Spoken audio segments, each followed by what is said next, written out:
heard you reference a few times that your favorite job in the past was cutting lawns. And every time I hear you reference this, I really need to know, is it a rider mower or a push mower? It's a riding mower. It's to be more specific, it's a Z turn. So like there's like two handles on each side of you and they fold up and then they're like right in front of you and you can like turn it by pulling them back and forth. Can you picture it? I think so. Yeah, I'm pretty sure I see the people out here doing that type of stuff on a similar machine. I just like as soon as I heard you reference that more than once, I thought like I need to start the conversation. I need to get to the bottom of push or rider. What was it exactly about that job that you liked? It's outside and it's I don't know, it's like you're in the sun. You don't really do it in the rain that much. Uh and it was like I it's like manual labor, but it's not like crazy on your body. And it's kind of like mindless in a way after a while because there's like it's all just like patterns and you just remember patterns and uh it wasn't hourly, it was just by day. So the quicker you can do it, the less you work basically, the more you get paid. So I was just like, I don't know, it just all made sense. It was just like we're getting paid the same amount, so we might as well just do it as quick as we can and like figure out like how to do it as fast as we can. And you get there and the lawn looks like shit, and you leave and the lawn looks like amazing. And um, yeah, it's just kind of fun. And unless it's really, really hot, then it sucks. But other than that, it's like I don't know, it's just therapeutic or something. Yeah, no, I get that. I like the idea of being able to see the results of something. Like I constantly do stuff that you don't really like see the results of that quick and in real time. So exactly like you're saying, you show up and the lawn is really unkempt, and then when you leave, it's nice and beautiful. That must feel good. Also, like just talking to you a bit leading up to this, I get an idea of how stressful everything you do is. So the lawns must be like a way less demanding, like less stressful job.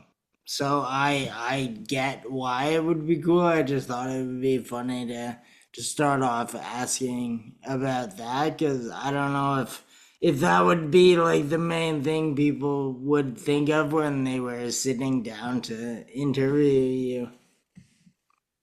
Yeah. Yeah. Um, But like, I mean, like I heard you say in a previous interview, that was the last job that you had before you were able to like do this full time. yeah. Well, that was like the last real job that I had. So like I don't know, like I kind of grew up pretty like blue collar in a way, and like I had my I like didn't work when I was young. Like when I was like in high school, I was just like a bum basically. All I would do was just go to the skate park, and if I like needed a something, I would like mow my parents' lawn, or I would like do some work around the house for them to buy me like a skateboard. And I never like did drugs or drank, so I never like really needed like a lot of money to do any of that shit. All I needed was like skateboards, and then like everything else was kind of like my parents would buy me like shoes whenever I needed them, or like clothes, like in reason, I would go to the thrift store a lot when I was young too. But yeah, I had one job, and it was like working at the local ski resort as like a in the repair shop, which was like the coolest place to work at the local hill. And then I hated that because I had to deal with like customers and shit. And, oh, it was so bad. And then after that, I worked at a golf course, which is kind of similar to mowing lawns. And then the summer after that, I worked doing lawn care with my friend. And I did that for like 6 years or so, 7 years or something. And then from there, when I stopped doing that, it was just like I was getting paid to like film snowboarding basically. And then, like, maybe I'm wrong, but it sounded like you still, like, in between that snowboard filming and doing vintage sponsor, you still cut a few lawns every summer. So yeah, for a while I did it all summer. I would start in the spring and it would end in the fall, and then I would go travel around snowboarding. And then I got a job at High Cascade filming snowboarding in the summer. So I would just do it. I would cut lawns in the spring, and then I would cut lawns in the fall. And then eventually, I think I kind of just got like replaced, or I kind of just stopped doing that. Like I didn't need to do it or something, or I didn't. I can't remember exactly when the last time I mowed lawns was, but uh, it was kind of like, oh, we need like full-time guys. You can't just be coming in and out. It like made sense. Um, so I just like didn't do that anymore. And then I like moved to New York, and it was just like, yeah, it was over after that. I have a hard time remembering the lawn care thing because it like kind of just dwindled away slowly. What do you miss more, like filming snowboarding or cutting lawns? Like if you could on a really stressful day at Vintage Sponsor, do you ever think about like reverting to either of them, and which one like would you rather revert to? Cutting lawns. Yeah. I like need a second job in Vancouver, and I like was thinking about like applying for like cutting lawns here. Yeah, there I mean probably way more lawns out there than in downtown New York. Right? Like that Yeah, yeah, must be hard to find a lawn out there, even if you wanted to. yeah. I mean, yeah, for sure. Yeah, you have any ins, like any inside people in the lawn business in Vancouver? And no, I got nothing. There's like what's like the app that you have in Canada that's for like jobs? Oh, Fiverr or TaskRabbit? No, no, no. Indeed. Indeed jobs. You ever heard of this? Oh, yeah, yeah, yeah. Yeah, I like got that and I was like looking at like jobs in Vancouver and I was like there's a bunch of like lawn care things and I was like, "Oh, damn. Like I could just do this." I'm like I have so much experience. Um, but it is funny because like all I would do, all my job was weed whack, like just get driven somewhere, get out of the car. I know exactly what I'm going to do at each lawn. Sometimes I mow, sometimes I don't mow. And if I don't mow, it's weed whack, and then it's blow off the driveway, and that's all we would do on a regular basis. But other dudes have like edgers and like I don't know. There's like other weird stuff that they do like in more like suburban urban areas that like the lawns aren't as big, so the mowers are smaller and uh they're more like detailed, I guess. Whereas like when it's like a big ass lawn, you kind of just it's you can't really mess it up necessarily. But here it's like people have such small manicured lawns that it'd probably be pretty easy to like mess them up.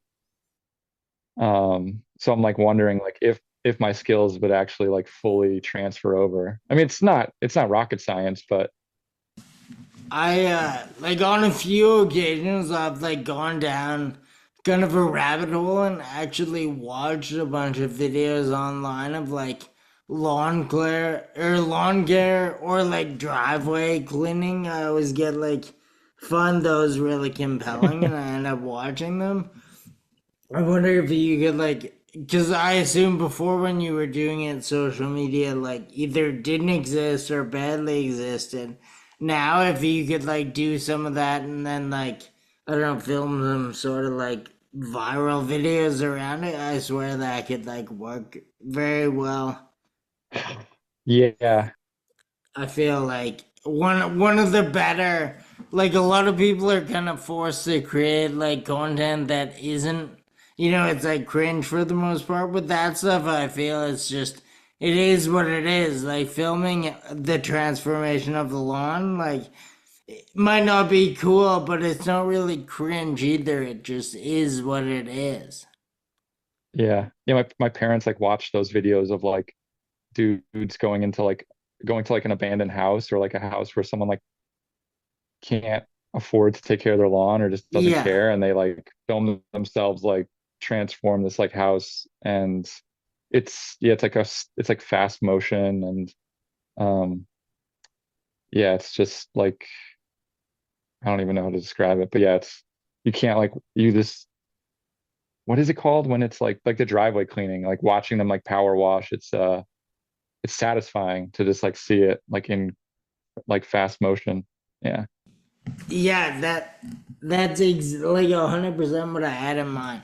I see a guy on like TikTok. I think he like goes and knocks on doors of houses like that. You know, they've let it go for like years probably, and then it's Mhm. crazy like the transformation.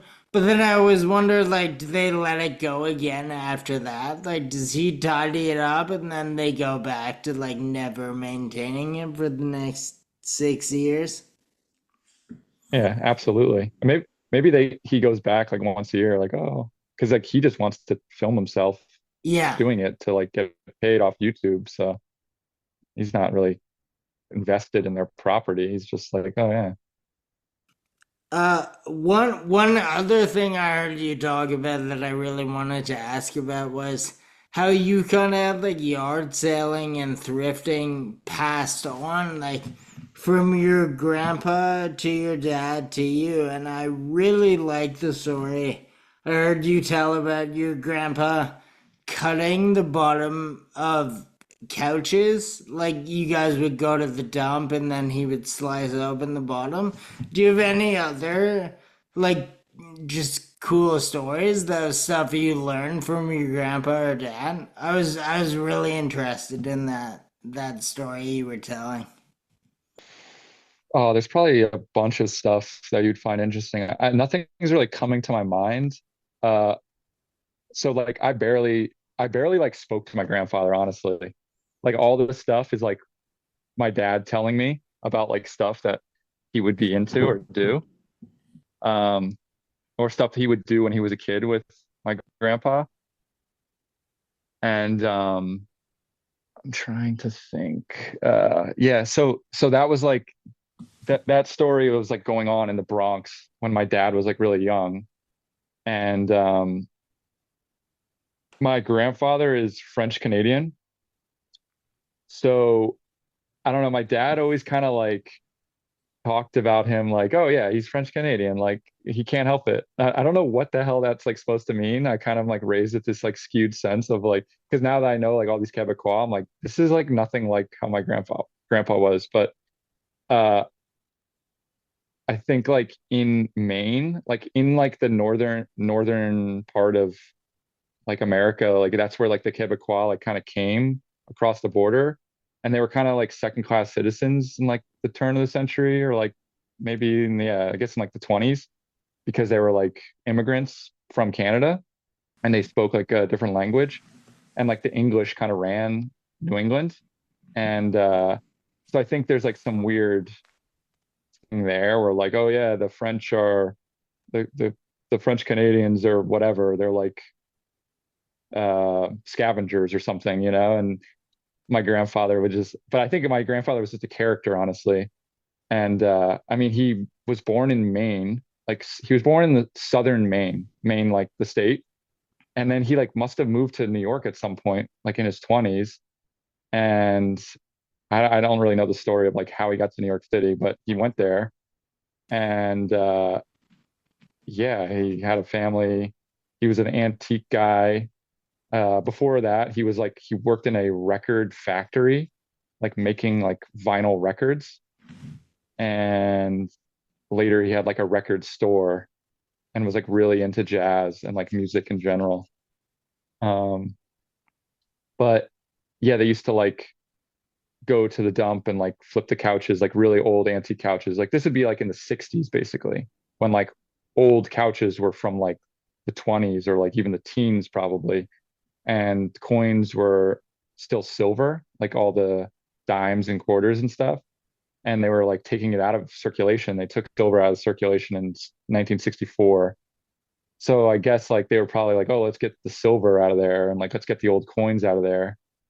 Um, and I don't know, they were just cutting open the bottom of couches like when they'd see them and see if there's any coins in there that fell out. Because back then the couch cushions weren't really like removable. So like the coins would just fall into like the underneath upholstery, I guess. Um, I'm trying to think of like stuff my dad would tell me about.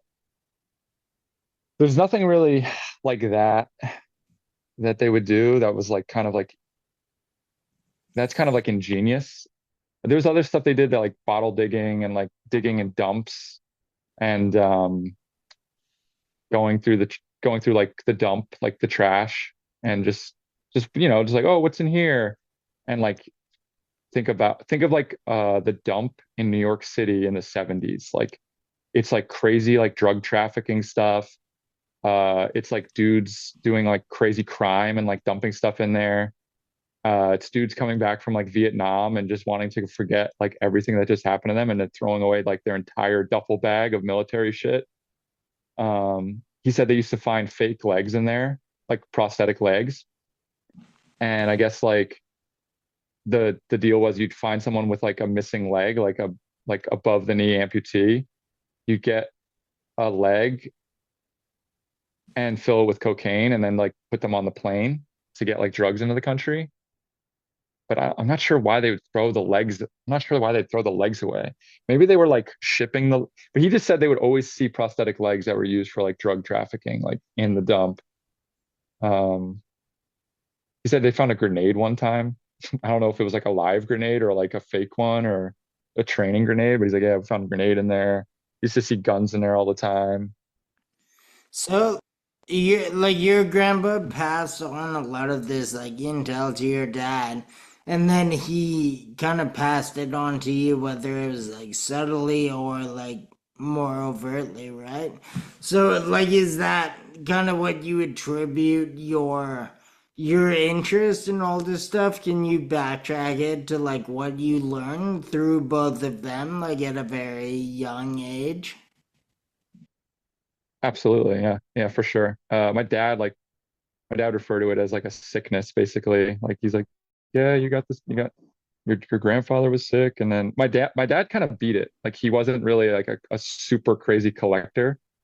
I think because he had a family and like he had to like figure it all out, so he couldn't just like uh go off on some like crazy collection shit. Uh, but he like fully was like, oh yeah, if like we go here, like this is where like people in the 1700s would like dump all their trash and like those bottles are like valuable or like we got a metal detector when I was young and we'd like look around for like coins with the metal detector. We always went to like yard sales. He'd always like tell me about antiques and like there's like our house is still to this day like it's filled with antiques and like stuff you would never know. You'd be like, what is this big like wooden thing? And it's like, oh, that's the ice chest. And you're like, well, ice chest, what does that mean? It's like, oh, it's like before there was like electric refrigerators, it was like this big thing that you put ice in and then keep your food in there. And like the entire time I've been alive, like that thing has just been in our living room and we use it as like storage. But like it's like something like you never really see nowadays, like an ice chest, like an ice cabinet. Like what is that? Like what? It's like so weird.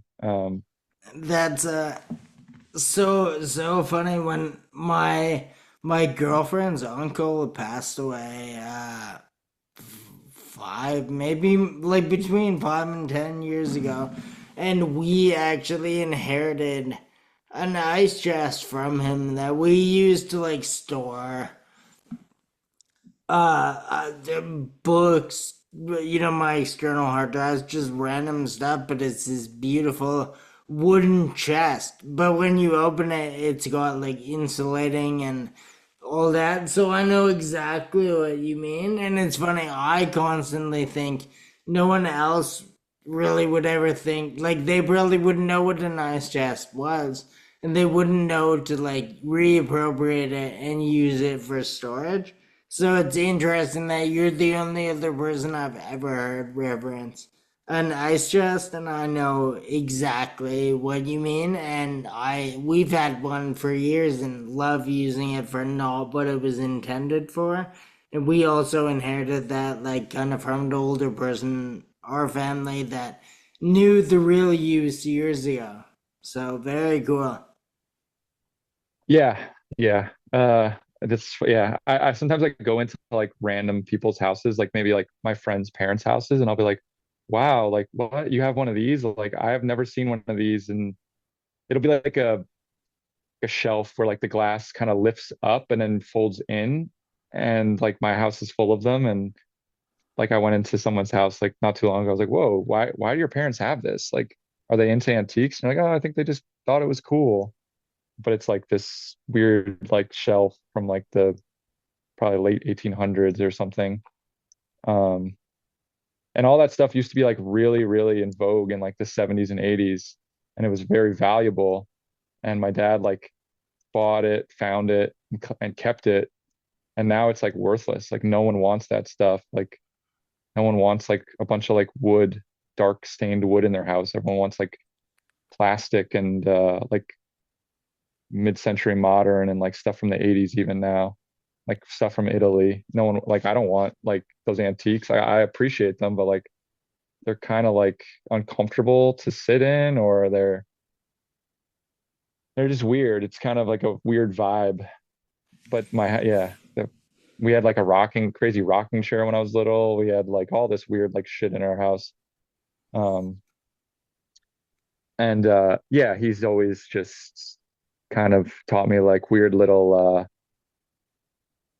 it's funny, it's kind of like anthropology in a way, because like you look at something and you're like, what is this? And he's got like the mind to be like, oh, okay, it's got a hinge here, it's got this here. Oh, this is like it'll be something so random. And it's like a really like primitive tool, or like a primitive way of like stretching out a shirt, or like this is for this, like this is for I don't even know, like just the most random stuff. Like, oh, this is for this. Like, and it also comes from like doing like archaeology, where you like dig up stuff from the past, or like pieces of stuff, and you're like, what is this? What was this from? And now you can kind of Google it, but back then you had to like really like know, or like know someone that knew. And so every once in a while I'll see like a random ass old piece of like something somewhere, and I'll be like, what is this? And I'll send it to my dad, and he'll be like, oh, it's this, it's got to be for this. It's oh, it looks like one of these. But most of the time I kind of can figure it out. Um, but it's I always ask my friends, I'll be like, what do you think this is? And they can never figure it out. Like people can never figure out like what some old thing what might have been used for. Um, I wish I had like an example. I can't really picture. It hasn't happened in a while, but um, With your dad collecting all this stuff, was he like was it all for personal use? Like he was just trying to fill your house with cool things, or would he tinker with things in the garage and kind of like sell them or gift them to people in the community, or was it like fully just for personal use? so it started off with my grandfather had an antique shop. At least I think it was my grandfather's store. My aunt and uncle and my dad, I think they all worked in there. And it was kind of like in the neighborhood in the Bronx where they lived. And so they were going out and looking for stuff to sell in the antique shop. And so it started off as like, oh, we're doing this to make money. And they were into it, obviously. Like my dad was looking for like old stuff when he was a kid with my grandpa. So it's turned into a business. And I mean, I do the same exact thing today. Like you keep the stuff that you've never seen before, you keep the stuff that you really like, and like the stuff that's like valuable, kind of like the stuff that's like, oh, I'll try to sell this for whatever, but if it doesn't sell, like I'll keep it. Or I really like this, I'll keep it. In your head, it's kind of like it's an investment. So he just ended up keeping like all this stuff that was like really rare or really cool. Um, I'm sure he got it for like really, really cheap. Um, and I'm sure there's some stuff in my house that's like sentimental, like, oh, I found this, or I found this in when I was on vacation, I found this with grandpa or whatever. Um, I think he just kept like the best of, or the stuff he was like really, really into. He was never, he didn't, I don't think he like went out and like bought stuff for like retail. It was all about like the deal, like getting something for really cheap or finding it somewhere for like insanely cheap. And I'm like the same way. Like I'm not like going on eBay and paying top dollar because I need this like shirt. Like it's way better if I find a shirt for cheap. Like I don't need to have expensive shirts that I paid a lot of money for. Like, but it's fun to keep them when you find them for $5. Um, so yeah, he was selling the stuff and then he ended up just stopped. He stopped like so they lived in the Bronx and then I he met my mom and they moved to Pennsylvania, which is like 2 hours away from the city. And he brought stuff to the house and I don't really remember him ever getting like much more stuff. Like my house like kind of has always been full of stuff. It hasn't gotten overfilled. It hasn't no new furniture has come in or out really, other than the furniture we use. Like we've always had like the same cabinets with the same stuff in them. He was like he started doing eBay in like probably like 1999, 2000. So he started becoming like an eBay guy. Um, and him and my mom were like really good at doing that. And just like yard sale all summer and then like sell all the stuff during the winter. That's very cool. Does that mean, like, I mean, my parents, let's say, they my parents are cool. They like sort of, for the most part, kind of understand what I'm doing, but I wouldn't say they like fully. A lot of parents don't really understand like the professions of their kids in a lot of cases.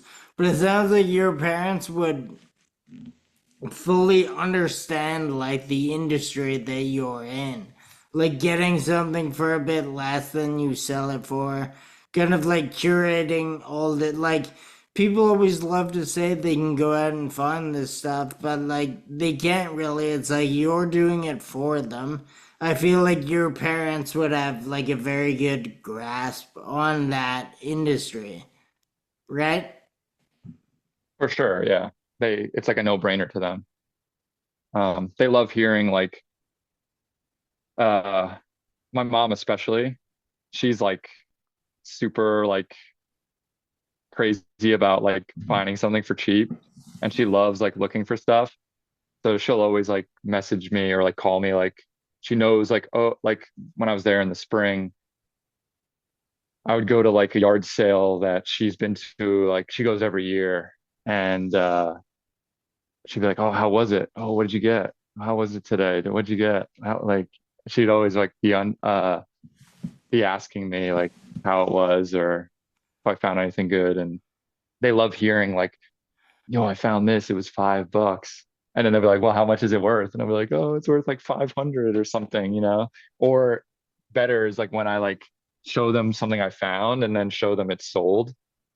Because now like stuff doesn't sell quite as much as it used to. So like it's like one thing to be like, "Oh, I found this thing that's expensive," but it's like, yeah, but is anyone going to buy it? Like, are you going to be able to get it in front of someone that wants to spend the money?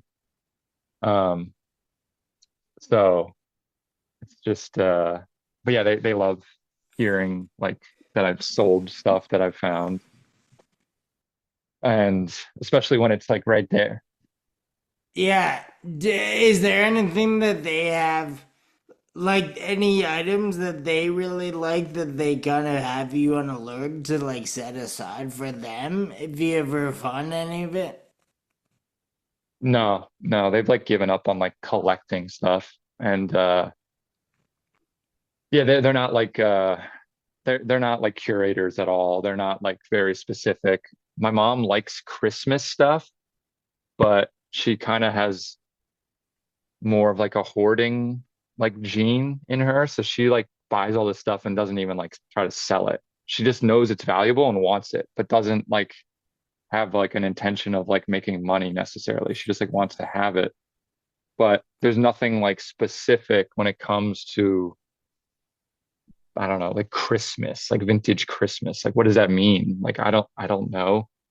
And I just yeah, she's never really taught me, and it's there's a lot to know, I guess, and some of the stuff is like common, and she's really cheap also. So if I saw something that was like 20 bucks, she'd be like, "Oh, it's way too much money." But if she was selling it, no problem for 100, she would buy it. But she's not doing that. She's just hoarding it. So I don't really want to, you know, enable her like hoarding.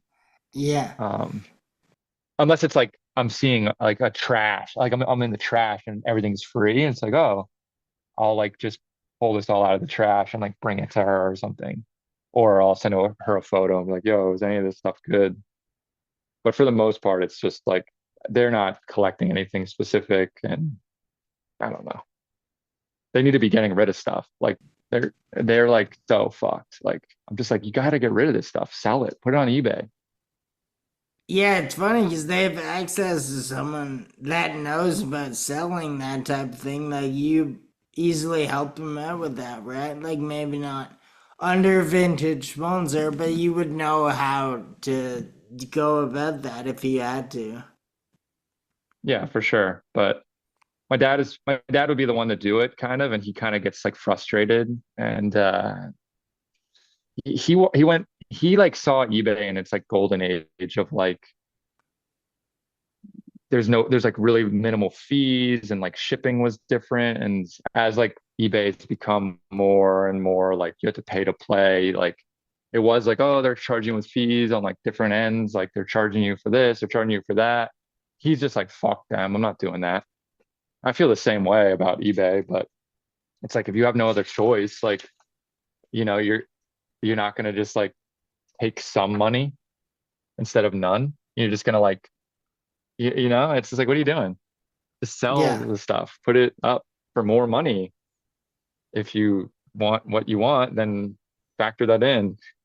And then with shipping, it's like he's just like annoyed with the shipping, and he's just like just done with it. He just like throws his hands up in the air and he's like, fuck this. So I like fully understand. I like it's just you know, it's once he's done, he's done. It's there's no point of like trying to convince him. Yeah. Um, but yeah, it's like I don't know. He's having like a yard sale this weekend because it's 4th of July in America. So he's like, I'm getting rid of stuff. Like I'm selling stuff. Like tell your friends to come by, like whatever. Um, but yeah, he's just getting rid of it for like super cheap, just to like make room, just just to get rid of it, not even to make money necessarily. It's funny that you use the word hoarder because I feel like you know what you do if you took the essence of what you do and had it like 20 years ago, that would sort of be more referred to as hoarding, I assume, right? But then these days there's a bunch of different like lanes that you can go down to like make a career out of what you've made a career out of. Like, I wonder if you know now, if everything was like it is now, would your parents be more into like the approach you've taken, like more selling instead of hoarding it all? They just like people didn't have the opportunities that we have back then. Or like, do you think they would have always operated the way they do? Like, they didn't need anything more out of it. I mean, if they definitely would be like selling stuff for sure, I think if they were just like younger or whatever. Um, but yeah, to them, it's like they're just more like I'm the same way, but I like make myself work and I make myself like try to figure out like marketing bullshit. Um, but with them, it's like they're just so into looking for the stuff and the deal. Like, oh, I found this for so cheap. One of my dad's like famous sayings is you can't get hurt for a dollar. So you go to a yard sale and you don't know what it is or you don't know what it's worth, who gives a shit? It's $1. You Yeah. can't get hurt for $1. Fuck it. Just buy it. But that's like some hoarder shit. But if you know like I got to get rid of this or I'm going to try to get rid of this, and even if it's not worth anything, I'll just donate it and get rid of it. That's fine. But when you're like, oh, I'm going to try to sell this for exactly what I want to make, and then it doesn't sell and you have it forever, it's like, what? That's crazy. Like that's like not healthy, really. And I don't think they do that, but they just kind of aren't motivated to like figure out how to get rid of the stuff. And that's where like me wholesaling clothes comes in, where it's like I try to sell it for like whatever I think it's worth. And if it doesn't sell on the site, hopefully someone comes by and buys it for a fraction of what I'm asking. But they buy so much that it all evens out in the end and I end up making money. And then they bring it to like their specific wherever they sell the stuff they're buying, and they can double or triple or quadruple their like investment basically by buying stuff from me. So they just never figured out like the wholesale game, or they never really went that deep into it where that would be like an option for them. So Was that part of the equation, like from the very beginning? Like when you realized that you were able to do vintage sponsor, like kind of for a living, was the wholesaling part of it, or did you learn that through like years of doing what you do? Like it became more evident that that was possible. I'm trying to think of what I thought was going to happen when I first started selling the used clothes. I didn't really, I didn't really think, I don't know if I really thought that at all. I, I'm trying to picture like, so like this time that Vintage Sponsor started, I was filming skateboarding for DC, and I'm trying to think of like what my like dream scenario would have been like, oh, I'm gonna do this and that and blah blah blah. But I can't really picture what I think people were like, oh, you're gonna have a brand one day, you're gonna make clothes one day. So maybe I was considering that. But the wholesale thing came about because I'm finding so much stuff outside the city for so cheap, and I'm bringing it all back to New York, and I'm like space is expensive, so my space is like packed full of stuff. And then I started meeting other people that were doing similar things, and they liked what I was doing or whatever. And people would come over, and I mean, it's vintage sponsors. So most of the time when people would come over, I'd give it to them for really, really cheap, if not free. Um, but this one dude I met online, he was asking me a bunch of questions, like talking to me a bunch. He's like one of my closest friends now. His name is Joel. He's from New Hampshire, so he's like from like 5 hours away from New York City. He was like, "Oh, I'm coming to New York. Like, I'd love to like stop by and meet you." And I think he was like trying to sell me stuff originally, and then he was like, "Oh, maybe I'll buy stuff off you." But that I don't. I remember he was like, he came in, and he was newer to it than I was, but he has more of a business mind, and he was a bit older than I was, and he bought a bunch of stuff off me, and he was like, wow, you know how to do this like so well. Like I don't understand, like you're it's like I think he kind of like told me I was like a natural. Like he kind of like said something that made me think like, oh, yeah, I didn't even know I was doing like dollar cost averaging. Have you ever heard that? No, no, I was just gonna say, what is that? So dollar cost average is like you buy 100 things, but like in those 100 things, like there's a pile of stuff that's like $100 each. There's a pile of stuff that's $50 each. There's a pile of stuff that's $10 each. And someone with like limited mental capacity would be like, "What? This t-shirt's $100?" Would go, "Oh, I'm not getting that." But someone with like more of a business mind would be like, "There's 100 things here. Divide that by the total cost, and now everything is $12 each." You know what I'm saying? So adding in like expensive items only brings the dollar cost average up, you know, 12, $15. Like as long as you know you're going to make more than $15 on every single thing there, you're going to get your money back. Like if you could sell everything there for 30, at least $30, then like you're going to double your money regardless. But you're walking away with like a pile of stuff that I'm selling for $100. That means it's probably worth $200 or $300. So like it's just like a that's just like how the wholesale game goes. At least that's how I do it. I make piles, and if someone doesn't know what they're picking out necessarily, and I'll just be like, well, this is like a $200 shirt. Like I just don't need to sell it for cheap. And they'll be like, oh, okay, yeah, I don't need that. But sometimes they go, oh, okay, like that's fine because whatever, they want it. They're just gonna average it in.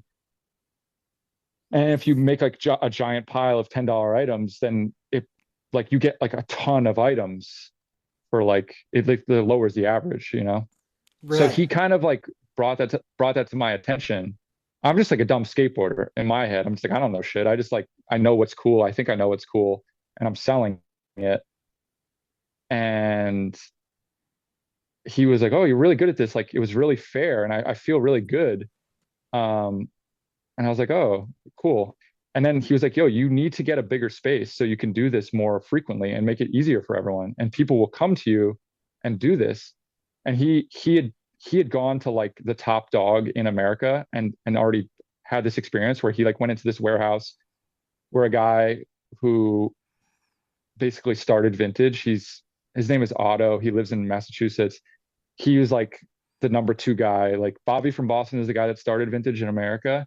Like he's like the one I feel like is gets the credit for like really starting it.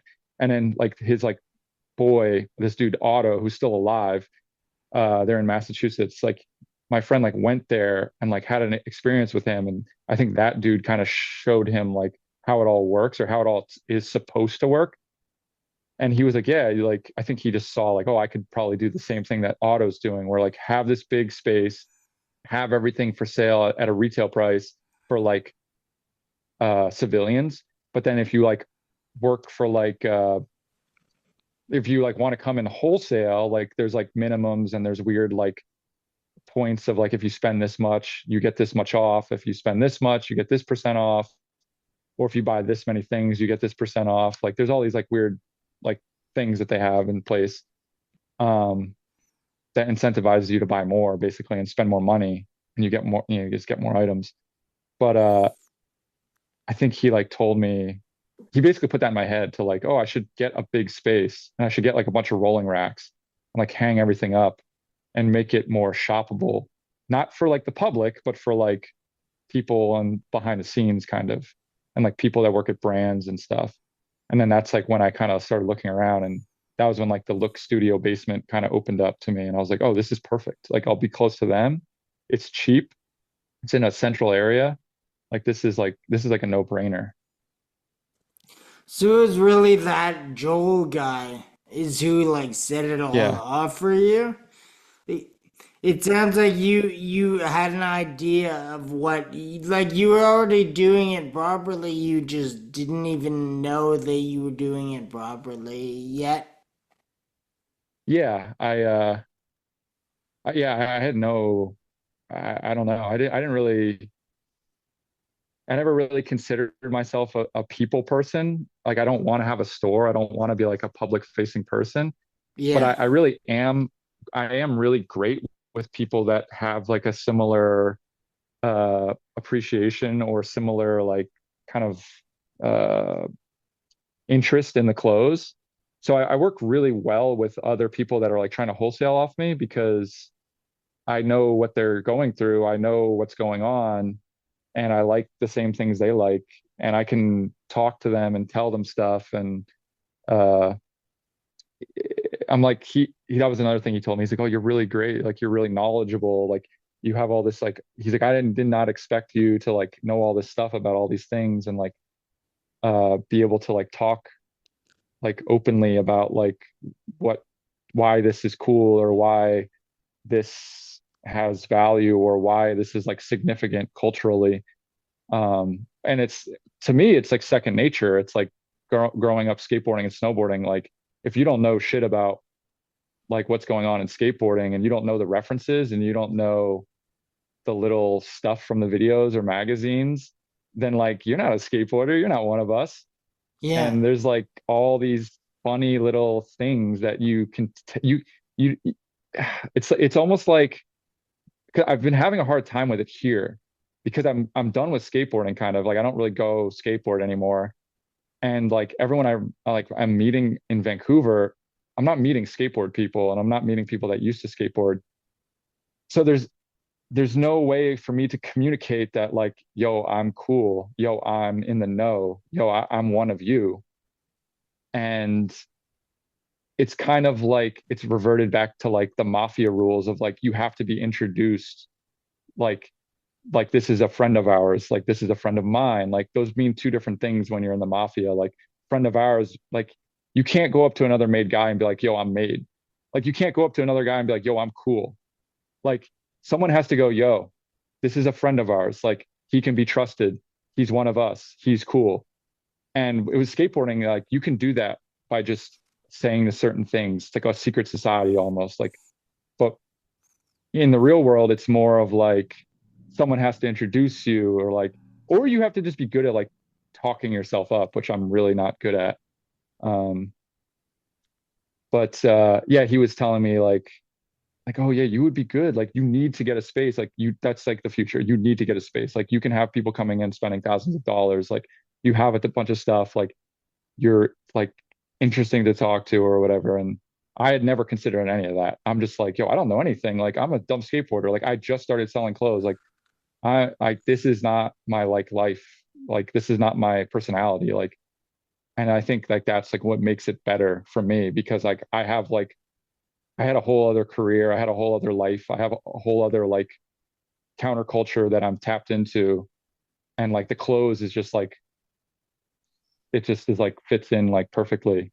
Whereas like people nowadays, like their whole personality is like these old clothes and just like making money, but they're like following trends, but they don't know why those trends exist. And they're not even interested in figuring out like the social and even like sociological reasons why these clothes were made or why they're significant or who made them significant or where the trends are coming from or where the trends are going. Like they're just like, oh yeah, this is cool now. Let me find it and sell it.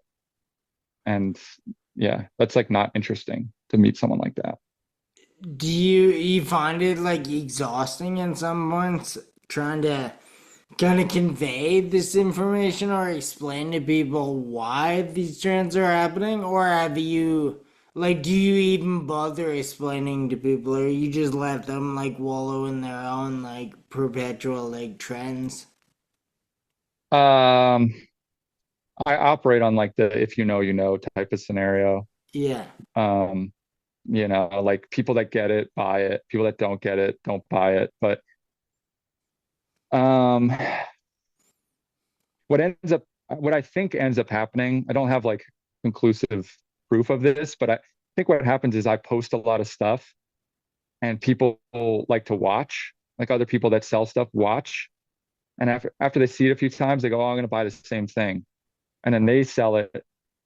And then now it's like it's drifted far enough down the trend pyramid where like a lot of people are looking for it. And by that time, like I can't find it and it's over. And the trend is kind of now starting to take hold. And I've seemingly started the trend in, small niche trend or whatever, but no one was posting the stuff. I never saw anyone post this stuff. Now I've posted it a bunch. Now other people are posting it. Now it's selling. But like maybe not my stuff is selling. Other people are Yeah. getting the fruits of the labor. Um, I've definitely like that is like for a fact has happened in the past, Oh, for but sure. how much how much I've had on how much of an influence I've had is not really quantifiable. But I can tell that something like that is going on because I'll never have seen anyone post this stuff. I'll start finding it. I'll start thinking it's interesting. And then I'll post it. And now all of a sudden there's three or four fly fishing specific Instagram selling the same shit. Yeah. And it's like, how the fuck did this happen? Like, why is this happening? And what bothers me is that like these people aren't authentic. They're not the first. They like are copycats, and I hate Yeah. copycats. And it makes me, it kind of grinds my gears that like unauthentic people get stuff, get more out of it than I do. But also like it's my fault for just being like, fuck you guys. I'm not going to tell you why. I'm not going to tell you why you should think this is cool. I'm just going to post it. And if you don't get it, that's on you. Like, you know, I don't know. No, that one of the things I jotted down to ask you, just because I've read the few things you have online and watched a couple of your like interviews on video, and I like that you're like honest and you just kind of tell it how it is. So I felt it would be a safe question to ask. And then I was just waiting until I could slip it in somewhere. But how much you resent copycats? Like, I love that you use that word because that's what I have in my notes too. I constantly see you uploading photos of certain things that I'm like, this is really cool. Like I see like exactly what he's doing, like trying to sell this type of thing. I've never really seen other accounts posting it, and then even I'll notice within the next week or two, other people are kind of like latching onto that. And then you can tell that maybe they're selling more of it than you would. And I just wondered like how triggered that got you to know that like you kind of brought attention to a certain type of thing and now other people were reaping the benefits of it more than you were. Like I assume it used to bother you even more, but you're like more used to it now, or I guess what do you hate it always or more now or less now? Um, yeah, it used to really like piss me off, and I used to like think of like try to think of ways to like kind of counteract it. When Vintage Sponsor first started out, it was like I was known as like the vintage skateboarding kind of clothing guy. And, you know, I didn't invent vintage skateboard clothing collecting, but I maybe was like the first person to like kind of collect my era of stuff, like early 2000s, like maybe even 90s, like skateboard clothing or something. And I would see kids that were younger than me, like making these Instagrams of like skateboard clothes or like have some sort of like they'd have a skateboard team. And it's just like, if I saw that like years ago, I would just block them. I'd just be like, this person is just getting this shit from me. Like they're not looking at my site anymore, or they're not looking at my Instagram anymore. Just block them. And then I wouldn't have to see them. I wouldn't have to think about it. Like I don't want to think about it. I don't want to watch them do the shit. And now I haven't blocked anyone in like a long time, really. Well, I mean, I blocked the phishing accounts like that. These two phishing accounts exist, and I'm just like, fuck these guys. Like this is just like straight up crazy, like copycat shit. Um, whereas like with the just overall vintage stuff, it's like I didn't invent the vintage shit, you know, like you know, there's like certain trends I've started or whatever, and like there's certain like ways of doing stuff that maybe I've got to first or whatever, but other people are doing the same shit, and other people are definitely arriving at the same conclusions that I am. Um, but yeah, it doesn't really like the overall vintage thing is kind of cooked now. Like so many people are doing it. It's like a meme. It's like it's literally like a meme, like selling vintage clothes. Like there's like an incredible meme account that's just it like revolves around like making fun of what we do. And the biggest fans of it are us, the people that do it. Yeah. Uh, it's called Arsenio Hall, but Hall is spelled like hauling a bunch of stuff around, not like HA, you know, like the guy. And because that was like a thing where people would post their haul, like, oh, look what I got at the flea market today, flea market haul, and they would like brag about all the stuff they found. So that's like a word that's like if you use that word, it's like, yo, you're a kook, like Yeah. you're a poser or something. So yeah, I don't know. It doesn't really bother me. I don't really think about it. I don't, yeah, it's just, yeah. Eh, I'm trying to think of like, but yeah, it used to bother me. I'm just used to it now. Do you ever hold off? Like if you know you have a batch of something somewhat new, do you like hold off on posting about it because you don't want other people to like kind of blow it out too fast? Like, do you ever save stuff only for the in-person shoppers, or do you put like most items online? That was a huge thing that I would do when I was in New York. Yeah, I built like full collections of stuff, and it kind of revolved around stuff I wanted to wear, and I would wear it. And then like with the skateboard stuff of skateboard stuff was like the first stuff where I like had it all. I got a lot of stuff off eBay for really cheap. People were like selling it to me online, like just through the DMs, and I would have it. And then I kind of saw that it was kind of whack, and I was like, oh, these people that are collecting this stuff, like making these like big accounts, like they're posers. Like these dudes are posers. Like there's this Instagram called Golden Era Collector. Like dude's never kickflipped in his life, and he has like $100,000 worth of skateboard shit in his house in Florida. And it's like, bro, you never kickflipped.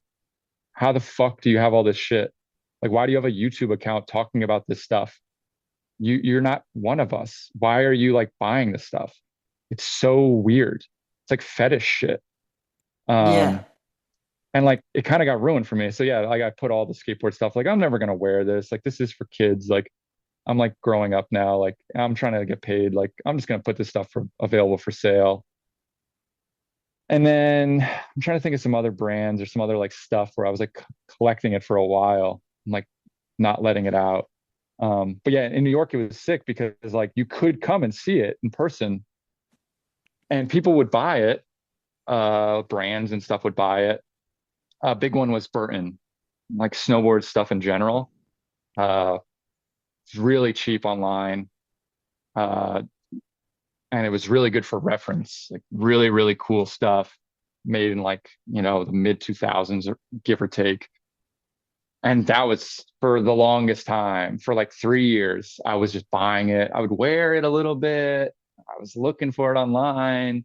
And then it just came to the point where it was like the brands that would have bought it all. And then I was like, oh, okay. Like they've got all the stuff they need. I'm just gonna let this all out, like also I was like moving. So I was like, oh, let me just get rid. I'm putting this stuff up for sale. Like this is gonna be public now.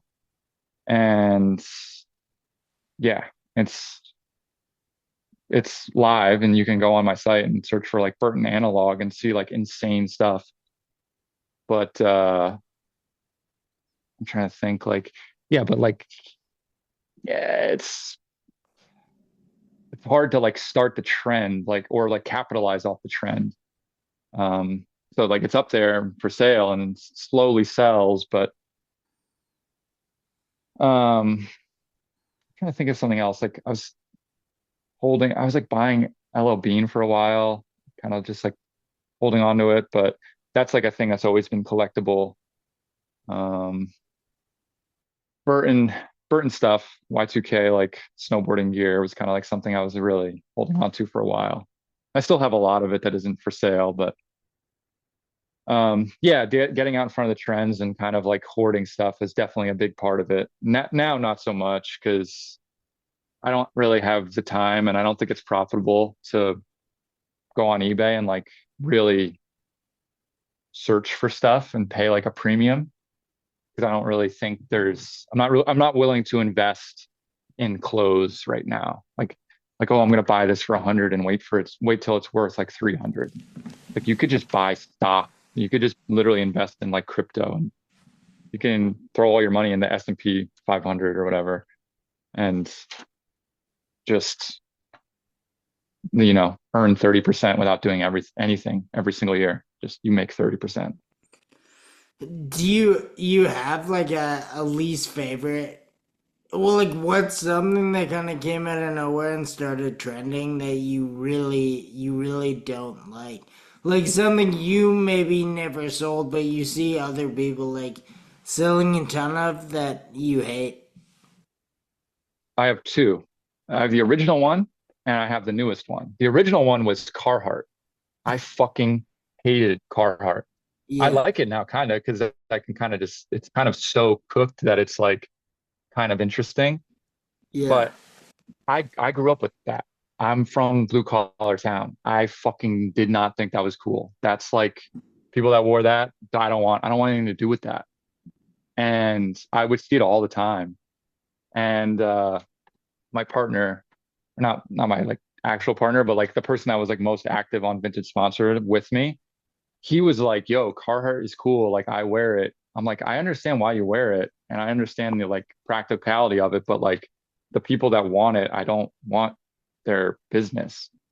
But he didn't care. He was buying the shit. He was living in New Hampshire. He was finding it. He was selling it, and it was selling for like you get a pair of double knees, you could sell them in like 20 minutes for like $120 US. yeah. And I'm like, "What the fuck?" So like once he like showed me that like you don't have to, you can, if you find it, you can sell it. So, I was like, oh, okay, this is like a trend that like I'll do it. I kind of, it, it's useful and it's like a timeless thing that's never really going to go away, but I'm not going to spend $60 on a pair of pants to sell them for 120. But if I find them for $10 or $5 at the thrift store, all right, I'll do it now. But Right. that was something I was like, what the fuck? Like, this is so weird. And it's still going to today. Like certain Carhartt jackets sell for so much money, and I'm really not sure why. And then the newest one that literally I can't understand it. And I guess I can understand it, but like it's just so nasty to me. Like I'll never do it. I'll never do it publicly. Like I'll buy, maybe if I see it for cheap, I'll buy it, bring it to like a vintage store and sell it to them. But affliction, like Oh, yeah. have you seen this? Like this seems like a Canada thing, but it Yeah. is going on everywhere, I think. No, that it's funny that is and car like Detroit Giants are like the most coveted thing out here. But I agree with you. Like it's pretty corny. But yeah, affliction definitely. I see like a lot of the younger people that I know out here. They are either buying it or selling it or wearing it. Like in some regard, like it's definitely probably a big Canada thing. Well, I guess like because you guys didn't have it like around you or something, or I'm still kind of trying to figure it out. It kind of makes sense now to me, but like a lot of people have the same sentiment as like, okay, when you see people selling like Y2K, like what they think of is like Ed Hardy and Affliction. And Yeah. it's like, okay, that's fine. Like to me, Ed Hardy makes sense. I kind of see the cultural significance of it. It's kind of interesting. Uh, I've been like buying and selling like interesting like little Ed Hardy like hats and stuff for like the whole time. Like I would always see if I saw them, I would buy them and be like, this is kind of cool. This was like a time and place. Like I remember this. Like this isn't for me, but I think it's kind of funny and it's kind of it had a place in culture. But Yeah. affliction, like that place in culture is like the people that wore that like committed hate crimes. Like the people that wore that were like horrendous. And it's just ugly to me. And it's like it just doesn't make sense. But then you see who's wearing it nowadays, and you're like, oh, it kind of is like a fuck you. Like it's almost like it's like cliche and it's also kind of like subversive or counterculture to wear this like jock, idiotic, like even MMA. Like they're wearing like amp tap out and MMA. And Yeah. it's like, what the fuck? Like the people wearing that would have gotten like literally like beat near like almost to death, like back in the day by the dudes who like bought that for full price.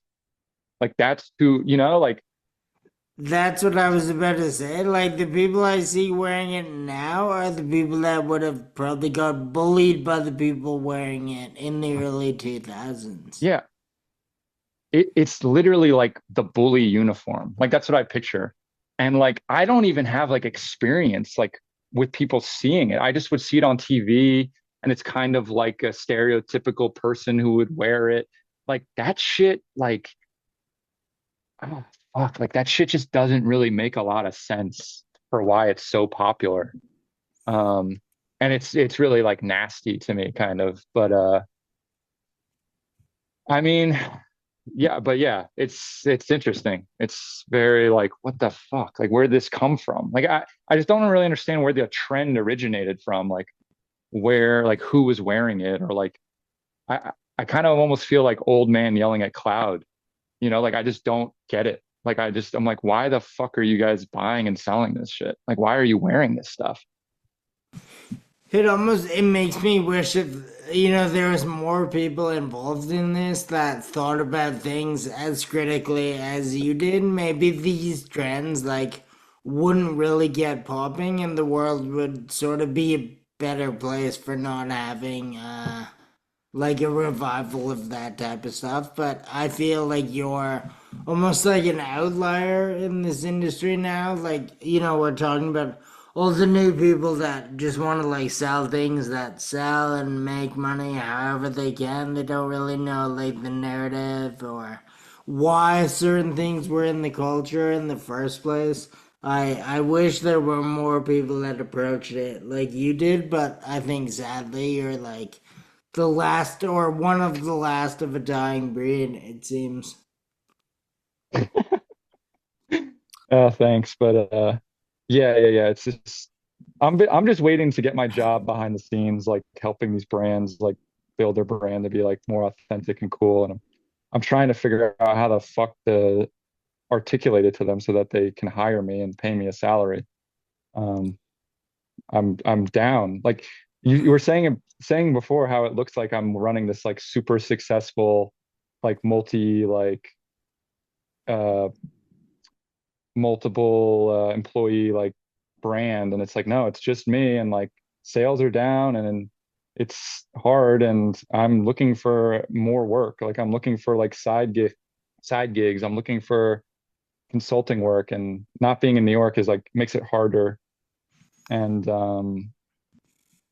yeah, I don't do well over emails, and like I don't do well like uh with like handing in resumes and shit. So Yeah. if someone was like, interested in whatever, if they came to my studio and talked to me, they'd be like, this dude is a sick fuck. He knows like way too much about certain shit. We need him to work for us. Or at the very least, like my fucking studio's always open. Like you want to come drive over from wherever downtown, pull up, I'll sell you some reference pieces. I'll send you what I find that's like insane or cool or like I don't know. Like that's like what I've been trying to do for like the past like 3 years is just make more money working for brands. But it's kind of like a job that either doesn't exist or it's a job that's like highly secretive and guarded and like hidden kind of. Or it's they just who cares? Like we can just have people that work in the office screenshot your Instagram and we don't need to pay you anything. It's like one or the other. I don't I have a couple of the questions that might be not like out of place, but they might not like fall in completely sequentially. But I noticed that like watching, yeah, I watched the Jenkum one. It's like older now, maybe out of date, but I see like whenever you find a cool piece, like in the Jenkum thing, I think you found like an Offspring long sleeve, and you can just like genuine, like I can tell that you're excited to find this piece. Like you look like a fan. Like you're super stoked when you find it. I'm wondering if, I mean, I had this written down before. I knew that you weren't as big of an entity as I thought you were from the outside. But as you grow, are there like other people sourcing stuff? Like, do you not find everything now? Like, do you miss an opportunity to be excited about finding something if like someone else is finding it for you? Or is it like kind of your prerogative to always be finding stuff? Like, as long as Vintage Sponsor exists, are you going to be sourcing the majority of the items? Um, in one way or the other, like, yeah, I basically pick every single thing that I post. Whether it's from like somebody, like yesterday, someone came and told me a bunch of stuff, and it's like I picked out the stuff I really wanted, and then I ended up just like buying all of it because it was like pretty cheap. And he just like was like, I don't want this stuff. But uh, yeah, when I'm looking through like bags of stuff that someone has brought me, uh, it's the same like, oh shit, this is so cool. Like, oh, I've never seen this before. Um, and yeah, it's like a bit different because it's like I'm not finding it for like $1. I'm going to be paying a premium because he brought it to me. Yeah. But it's still like pretty exciting to see the stuff. And then like I get to like own this like jacket from the 70s. It's like super sought after and like really cool and like just like a good thing to have. It's not really financially like smart to maybe like think like that, but as long as I can just get rid of it for more than I paid, then it'll be, I'll make some money on it. But it's like slow nowadays. It's like a really slow grind of like money comes in, but like not instantly. And like when I post something, like I have 60,000 followers, but like hundreds of people see it, not thousands. And it's just because Instagram has a thing where it's like they know I'm selling stuff and they want me to pay for ads and they want me to pay to access my followers. And that's just Yeah. how it is. I'm trying to like figure that all out. But yeah, no, I always still love going to the thrift store. I still like love going out and looking for shit. That's like if I could just go out and like source and just get paid like a salary almost or like some sort of like just guaranteed like buy it for this much, sell it for this much, like that would be like my ideal thing is to just like go and like find stuff and sell it wholesale like instantly, like sell it really cheap to like people Yeah. that are like more skilled at selling specific things. Like I have a few people where it's like if I find something really, really old, I'm like, yo, what's up? And they'll be like, oh, it's this, and like I'll give you this much. And it's always like they're always like hooking it up. They're always like, yeah, this is great. I'll give you this much for it. Because it's not in my lane at all to sell. So it's like I sell to them. But yeah, the thrift store is huge. I love going. If I could, I would go all day, every day. Um, and even better than that are estate sales, but they don't really exist in Canada as much as they do in the States. Yeah. Um, well, yard sales are good. Like getting into like a private like house where it's just like, oh yeah, here's all my son's clothes or whatever, and it's like, oh yes, this is perfect. Um, and like yeah, just like seeing like who was the user and like where they came from and like who collected them is like always really cool. And yeah, I don't know. I just love finding the stuff. That's like the whole point of doing this kind of. It's like finding interesting stuff. Well, now it's become like the point of it is like finding something I've never seen before. Yeah, I can tell, like you can just tell like in these videos when you find something obscure how excited you are, and I thought maybe that would be like lost a bit as everything grows, but when I asked I wasn't even thinking about people still bringing stuff to you. Like I was just thinking about you flipping through the racks in a thrift store finding something, how cool that was, but a bit different but still like somewhat similar. If someone comes to your office with a bag of clothes and you find something in that bag, it's still like pretty close to the original sentiment of like finding something cool. Yeah, yeah. I get so I guess the original question is, do I still get excited when I find something in a thrift store? Was that kind of like the original like thing you wanted to know? No, no, it was. I mean, I think it's apparent that you do get excited. I just wondered if you had the opportunity to get, like, if you were in thrift stores less because you were doing behind the scenes stuff. So, do you get the opportunity to find stuff in person less? Like, do you get the option to be excited less? Yeah, for sure. Yeah, 100%. The workflow used to be like go to the thrift store, fill up my car, like literally fill up my car like in one day of thrifting because there was so much stuff to buy. And then I would get it back to New York and I would pull it out, put it on the ground, take a photo of it, post it, and it would sell. It would lots of times it would sell within like a day or two. Now, well, then it turned into post a couple photos because like when I first started, there was only you could only post one photo to Instagram. Like this is crazy to think about. But when I first started, all you could post was one photo. Then the carousel came out, so you could post more than one photo. So then it turned into like, oh, I'll post like a close up and I'll post like a overall. And the sizing was like I would hold it up to my body and be like, if I could wear this, it's a large. If I would wear this, it's a XL. And if it's like too small for me, it's like probably like a medium or like a small. And I would just do it by that. Now you have to get the thing out, steam it, at the very least, steam it. Sometimes I depill stuff. Sometimes I like cut threads off of stuff. Sometimes I have to iron something. Uh, and I'll steam it and then I put it on the ground, but I put it on the ground in like a very specific way where there's like no folds. It's a lot of work that goes into it now. And then I take a photo of the the overall item. Then I maybe like take close-up photos. Then I take a photo of like the shoulder to the bottom and like maybe like the width, like pit to pit. So I'll take like two measurement photos and then I can put the thing away. But then I have to post it.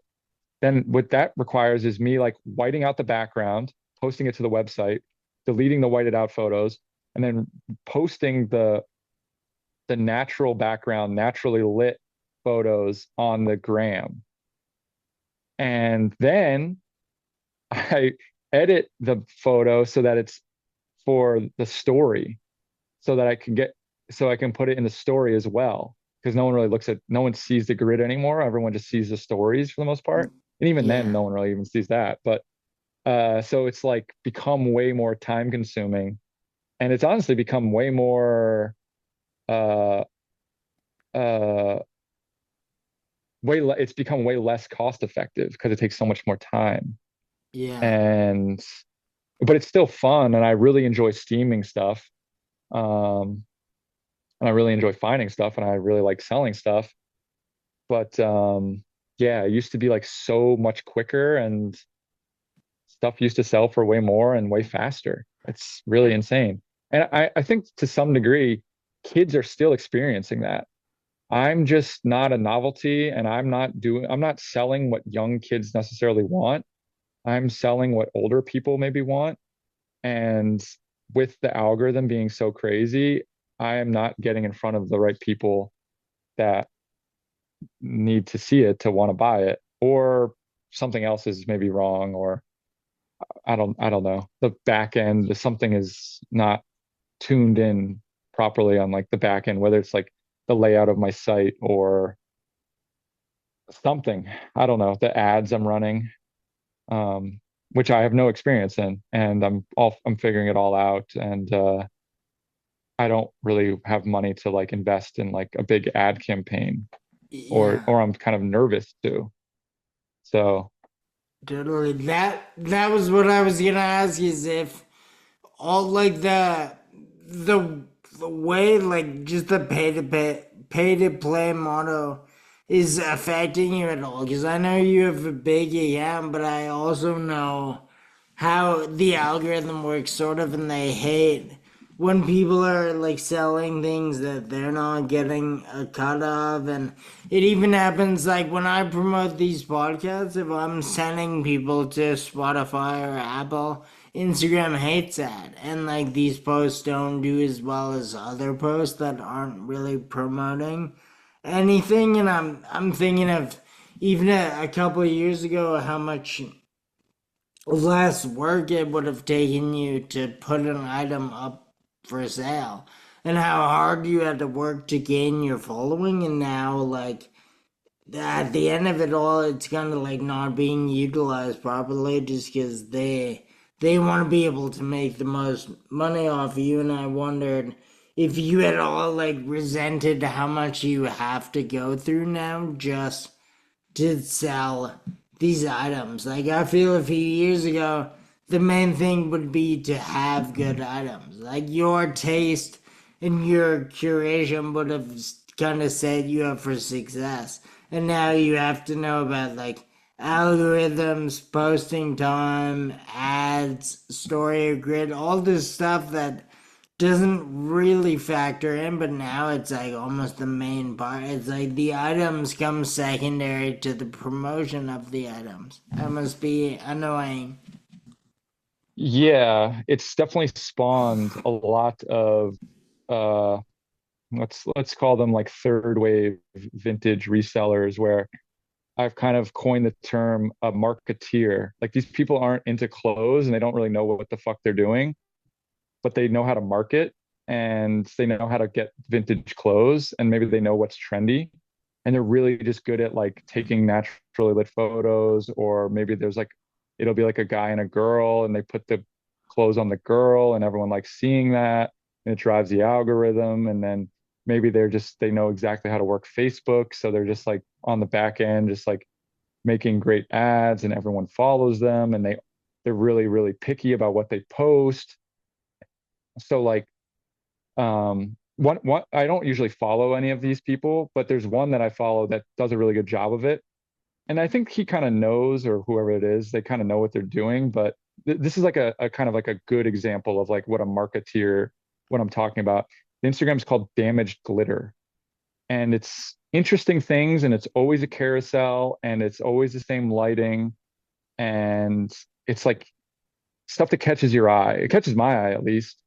Um, and at least that person is selling stuff that's kind of culturally cool to me, whereas other people are like, you can kind of tell they live in LA, which I don't know if you like, kind of get what that means, but it's kind Yeah, of like yeah. soulless and it's just like it's just nasty.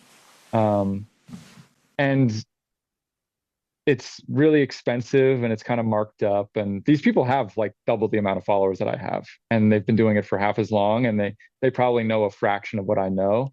But that doesn't matter because that's the name of the game. Like it's not about what you know, it's like what you can prove. And these people are like showing they're getting in front of more people, they're getting in front of more audiences, they're paying more attention to the back end. And it's something that I really don't like doing. And I'm kind of being forced to do it now, and I'm interested in doing it. I would love to make more money, but like I said, like I really want to just get into the behind the scenes background of like the clothing stuff, and I don't want to sell the stuff publicly. Like I want to help the brands. Um, but like what I do is I just post every single fucking thing that's for sale on my grid, which makes it like it probably is an incredible resource for a lot of people where like there's 40,000 posts up there and you can Yeah, just scroll that motherfucker for like days and just find photos of shit. yeah, And it's like it doesn't really help me necessarily, but people I think kind of can see those numbers and like respect what's going on. And maybe some people are like, oh, this dude like works hard and this dude's like put in the work and this dude isn't playing around. Like maybe I'll support him. But um there was another point that I was going to make. Um, what did you just say? What were we just talking about? resenting or if you resented all the new tactics. Like if you worked so hard to like gain a following that a Oh, small percent of them sees the stuff.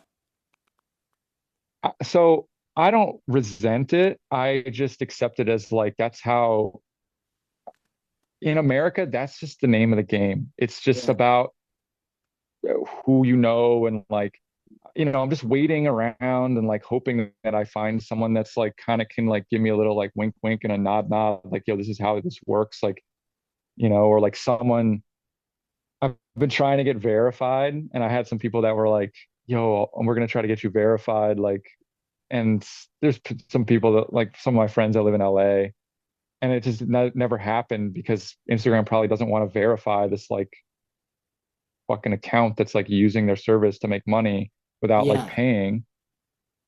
So, but it's, I want to, I, it's like I want to know all the rules and I want to know like the loopholes and shit. Like I respect that. And I just don't know them. And I don't know anyone that knows them.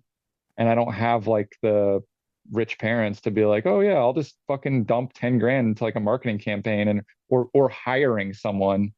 And maybe if I did, I would make like so much money, but like that's a gamble. And it's like I'm just not really down to like take that gamble because I don't have like a net to catch me if like it doesn't work. Yeah. No, of course. Yeah. So I don't really no, I don't resent it. It's like I kind of like it because it's like, oh shit, you can kind of like game the system by just like marketing yourself well and like but I wish like people like kind of like looked for authenticity or like you said, like thought more deeply about stuff. But also like if you looked at vintage sponsored, you'd have to really think pretty fucking hard and know a lot to kind of realize what's going on or to get like an idea of maybe what I'm like or what's going on behind the scenes. Like to like a civilian, it's just like this dude's just buying clothes from the fucking thrift store and selling them for whatever, 100% markup, 200, like so much more than what he paid for them. And it's like pretty easy to think like that. It's just like some smooth brain thought process. Um, and I don't want to like give people knowledge for free that they didn't Yeah. ask for. Um, and I'm not trying to be a fucking mood board. And that you want to talk about resentment, the fucking mood board fuckers, that shit really pisses me off because with copycats, it's like, yo, it's annoying, but it's like, bro, you're just a copycat. Yo, what's worse than a copycat is a fucking poser. That shit is so bad. And when I was young, being a poser was the worst thing you can be. And I Yeah. still think it's literally the worst thing you can be. A fucking Yeah. fake, a fraud, fugazi. You have no talent. You're not a part of this subculture. You didn't put in the time. You cannot kickflip. You never fucking crooked grinded shit. You never board slid a rail. You never ollied 6 stairs even. What the fuck are you talking about? You're a poser. You're wearing the clothes and you never partook in the fucking activity. You never put the time in. So it's like these guys in Europe are like, oh, I'm collecting all this outdoor gear. Oh, I'm wearing all this like snowboarding shit.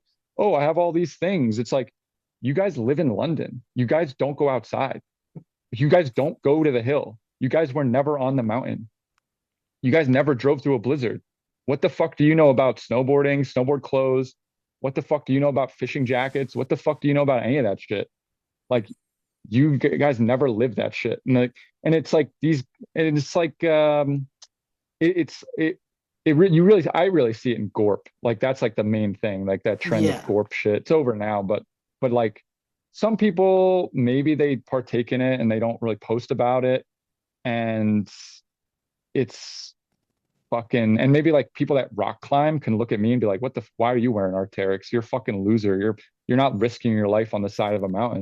And you're like, you're Yeah. right. I'm not risking my life on the side of a mountain necessarily, but I do use it when it needs to be used. I don't just wear this shit for fun. Like I'm like, oh, it's raining hard. I'm putting on the Gore-Tex jacket. Like I have a good one. Or I'm going snowboarding. I'm putting on like the good. I'm putting on a whole system of base layer, mid layer, and then shell. Like, Yeah.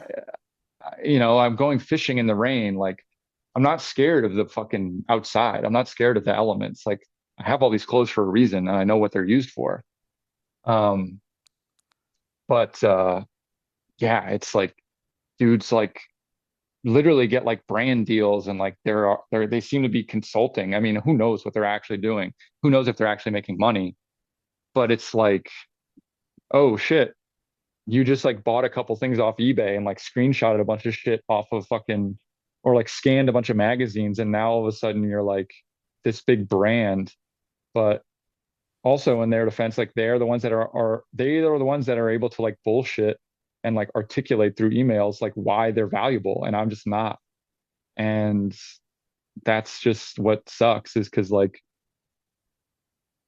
not only can I tell you like what's up with your clothes, at least I think I could tell you like what's up with certain people, certain brands' clothes and like why they're good or why what they could bring back, what they should bring back, why they should bring it back, why they should make something. I can like go out there and use it and test the shit because I actually partake in uh these subcultures and like even if I don't test it myself, I know the people that are doing the shit.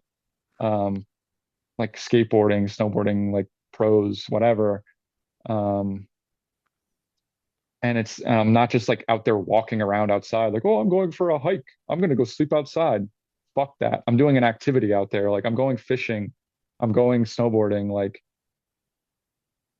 I grew up in the woods. Like I grew up in Pennsylvania. Like this shit is second nature to me. Like I'm an outdoorsman. Like maybe not in Vancouver. Like the woods here kind of scares me. I don't really know shit about it. It's like really big country.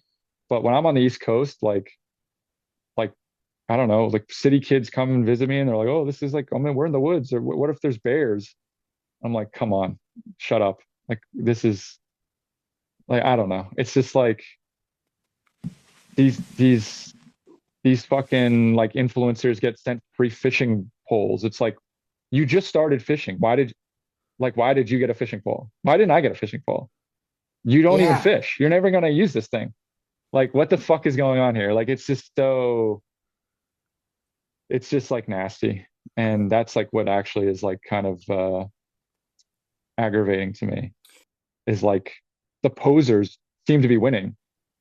Yeah. Oh, it's always like the people who shouldn't be winning are the ones winning. I don't want to like set you off anymore, but have you ever like seen something you've sold end up in the hands of one of these like mood board posers? No, I don't think so. I have a lot of them blocked, I think, and I don't really pay attention even if they aren't blocked. Um, and also the stuff that they would be buying, it would be so expensive. So like there was a lot of stuff that they would be posting that I was like secretly having, like I secretly had, or I was collecting or something. Um, and like a lot of times they don't even have it. They just post photos of it, or they post Oh like yeah. ads or something, or like it's just weird. Yeah, I don't think any of them ever bought the stuff off me. Um, but yeah, that I can't really think of that happening. People of like posers that bought stuff. Well, I mean, I would have kind of liked the story and to see you get a little triggered by it, but it's probably good that you haven't. Also, like I also hate that type of stuff. It's like all the people that post all that stuff, and like you were saying, they might not only do they not like use it, they don't even actually own that item. Like they might have got sent stock photos by the brand, like paid for the post or whatever. That's the worst of the worst, I think. Yeah, there's a lot of just fucking bullshit. I try not to think about it. I try not to look at it. I don't look at it, but yeah, it pops up every once in a while, and every once in a while I see stuff. So I'm just like, fuck. Yeah, I guess it's inevitable to see, annoying when you do, but you're gonna have to, like, even strategically blocking and avoiding certain things, something is gonna make its way through eventually. I I've kept you for almost as long as I said I, but I have one final, like, pretty blatant question. But, like, do you still like your job? Yeah, 100%. Yeah. There was a time when I felt like I like this, I don't want to do this anymore and I'm burned out. But I think after moving to Vancouver, it's kind of like reinvigorated because like there's so much different stuff here. Even the stuff you don't buy or you would never buy, it's all like new. It's like, oh, what's this? Oh, it's like really old made in China clothes. Like I don't think I can sell this, but it's interesting to see. Or there's a lot of like bootleg stuff. There's a big China influence in the thrift stores here, like clothes from China from like the 60s to now. And whether that's like fakes or bootleg or just like weird clothes that are like obviously copying other clothes that existed, like other Italian brands or something. Yeah. There's a like a lot to look at. And yeah, I like it still. I like really every morning I can't like wait to go to my office and like play with I like literally think of like playing with my clothes, like steaming them, taking the photos. But it's kind of like diminishing returns like right now at least. I'm trying to like wait for like another wave of something, whether it's prosperity in the economy or working with the brand or some sort of like a big like bump in Instagram followers or something. I don't know, like or just kind of like something like using a different platform or like using a different marketing scheme or something. I don't know. Or just I don't know, just a new whole other chapter of my life, I guess. I don't know. But yeah, I still always want to do it, and I can't not see a value in doing it because the clothes are going to be there and they're cool and they're useful. Um, I wonder, like, just hearing you talk about all this too, it seems obvious that you're kind of like you were saying your grandpa and your dad have the sickness. It sounds like you're gonna have it forever. Like, even if you weren't making money off this, you would probably still want to collect and, like, think about unseen items and old vintage items. Like, that would probably always be, like, in your head for the rest of your life, I assume. for sure. Um, yeah. Part of it, yeah, it's kind of like I never did graffiti, like, but I feel like I like kind of was always able to be friends with people that I met that did graffiti because graffiti is like very authentic. It's like very like it's just like skateboarding kind of where like yo, if you don't put in the time, then like no one respects you. And like you can't just like put the clothes on and like pretend. Like it's like very like hard to get into. It's very authentic. Yeah. And the term they use is getting over, where it's like that's kind of like what I feel too. Getting over it could be like stealing though. Like a lot of times it just comes down to like stealing. But it's like little scams and little like ways of like in my business it's more of arbitrage almost where it's like you take something from the garage sale, like it's worth what it's worth at the garage sale, but if you put it in front of a different audience in a different space, now it's worth more. And but it's like the same, it's in the same vein as like getting over, where it's like, oh, I'm buying this for cheap and selling it for way more. And it feels like good because it's like you're using your knowledge and you're using your brain to kind of get over on society and not have to like work like for a boss. You can be your own boss. And like Right. that's like what the graffiti people like live by is like, I don't want to fucking be a part of the the system necessarily. And we are a part of the system in some way, but it's like, it's fun to like get over, like find a loophole in the system and, you know, um, just, yeah, outsmart the Yeah. just outsmart people in general. Or it sounds like fucked up, but it's just like, I don't know, it's just like what it is. Like you can buy a white t-shirt for $1 brand new. You do not have to buy a $50 shirt. But what that $50 shirt represents to people that you might be trying to signal to is that, like, I am in the know, I am authentic, I know about this thing, I like this thing. That's why you will like me. I'm cool. Like, I like this music, I like this book, I like this time period. I'm a fan of history. Uh, like, or I like this quality of clothing. It's made in Italy, it's made from silk, it's made from whatever. And you're signaling to people like you have taste, or you have class, or you have knowledge, or authenticity. You're just signaling to people with these clothes. And that's, like, that's like what it is. Like, it's not just about trends and being cool. Like, some people want to blend in.